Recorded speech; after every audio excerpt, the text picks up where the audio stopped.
বিভিন্ন অপরাধের জন্য সাজাপ্রাপ্ত আসামিদের জায়গা হয় জেলখানায়। আদালতের নির্দেশ এবং অপরাধের ধরন অনুযায়ী বিচারক শাস্তি প্রদান করে থাকেন।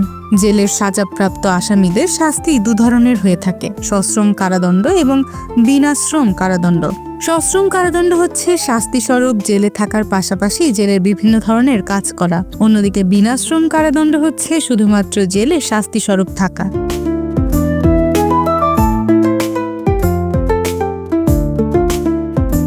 সশ্রম কারাদণ্ডপ্রাপ্ত যারা জেলে থাকেন তাদের জেলের বিভিন্ন কাজ করতে হয়। এদের মধ্যে দৈনন্দিন কাজ ছাড়াও রয়েছে সেলাই করা, কাপড় ধোয়া, রান্না করা, আরো অনেক কিছু।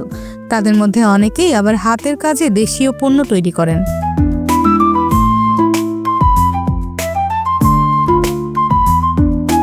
দেশের ৩২টি কারাগারে বন্দীদের হাতে তৈরি সেসব ৩ শতাধিক পণ্য বিক্রি হচ্ছে ঢাকা আন্তর্জাতিক বাণিজ্য মেলায়। এসব পণ্য বিক্রির জন্য মেলা প্রাঙ্গণের পূর্ব পাশে কারাপণ্য বাংলাদেশ জেল নামে প্যাভিলিয়ন সাজানো হয়েছে। এর প্রধান ফটক করা হয়েছে কেন্দ্রীয় কারাগারের আদলে।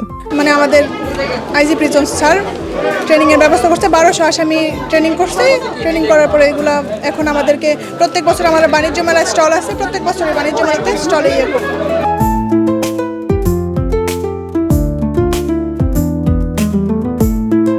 সংশ্লিষ্টরা জানান, দেশের ৬৮টি কারাগারে দীর্ঘমেয়াদী বন্দী রয়েছেন প্রায় ৮৪,০০০। তাদের প্রশিক্ষণের মাধ্যমে শেখানো হয়েছে নানা ধরনের পণ্য তৈরি। এখানে ৩৫০ প্লাস আমাদের পণ্য, এটা বিভিন্ন কারাগার ৪০টা কারাগার প্লাস আমাদের এই পণ্যগুলো আমরা এখন হাতে পেয়েছি।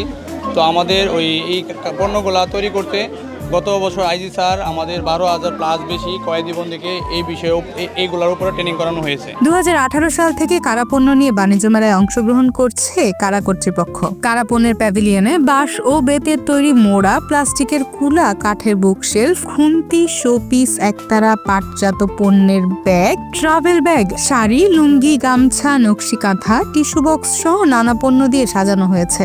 কৌতূহল নিয়ে অনেকেই ঢুকছেন, ঘুরে ঘুরে দেখছেন পণ্য। বাঁশ ও বেতের পণ্যতে দৃষ্টি ছিল কারো কারো। বাড়তি আকর্ষণ ছিল পুঁতি দিয়ে তৈরি নানা সৌন্দর্যবর্ধক পণ্য। এই সকল প্রোডাক্ট সশ্রম সাধারণত কয়েদিবন্দীরা উৎপাদন করে থাকে। কাজের পাশাপাশি তাদের সাজা মওকুফ হয়। তাদের মোট সাজার 1/4 তারা মওকুফ পাবে।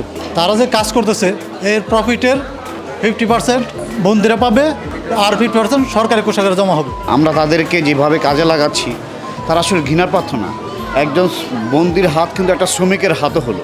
কেন একটা বন্দি যখন আপনার এই উৎপাদন করলো, সরকার যে লাভের 50% কিন্তু সরকারও পেল, সরকারও লাভবান হচ্ছে।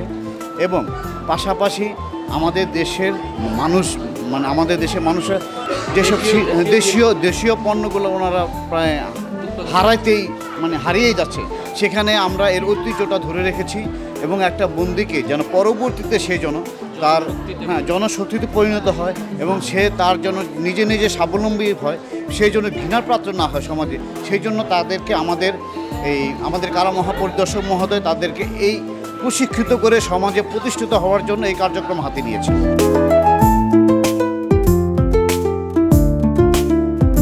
প্রতিবারই মেলায় পণ্য বিক্রি লভ্যাংশের ৫০% কারাবন্দীদের এবং বাকি ৫০% সরকারি কোষাগারে জমা দেওয়া হয়। বন্দীরা এই অর্থ খরচ করতে পারেন এবং পরিবারের কাছে পাঠাতেও পারেন। নিশ্চয় এটা মহৎ উদ্যোগ। এতে যারা এখানে কারাভোগ করছে তারাও স্বাবলম্বী হচ্ছে, প্লাস দেশেরও অনেক অর্থনৈতিক উন্নয়ন হচ্ছে।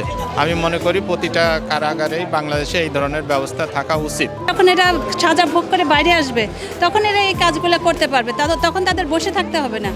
ইভেন সরকারিভাবে হোক আর ব্যক্তিগতভাবে হোক, এটা বোঝা হয়ে কাজ করবে না। এরা অবশ্যই এটা নিঃসন্দেহে একটা ভালো উদ্যোগ। জেল কর্তৃপক্ষ তাদেরকে দক্ষ কারিগর হিসাবে পরিচিত করতেছে, যেটা আমাদের ভবিষ্যৎ প্রজন্মের জেলখানার লোকদের ব্যাপারে আরও বেশি ভালো উদ্যোগ নিতে সুযোগ করে দেয়। শাস্তি মূলত মানুষের আত্মশোধন করে। বাংলাদেশ কারা কর্তৃপক্ষের যে ভিশন, রাখিব নিরাপদ, দেখাবো আলোর পথ, এ লক্ষ্যে তারা কাজ করে যাচ্ছে। কয়েদিদের শাস্তির সে পুরো সময়টা যেমন তাদের নিরাপদ রাখছে, তেমনি কারা মুক্তির পর যেন তারা কারো ওপর নির্ভরশীল না থেকে নিজের দক্ষতা কাজে লাগিয়ে কিছু করতে পারেন, সেভাবে তাদের আলোর পথও দেখিয়ে জীবনের সামনের দিকে এগিয়ে নিয়ে যাচ্ছেন।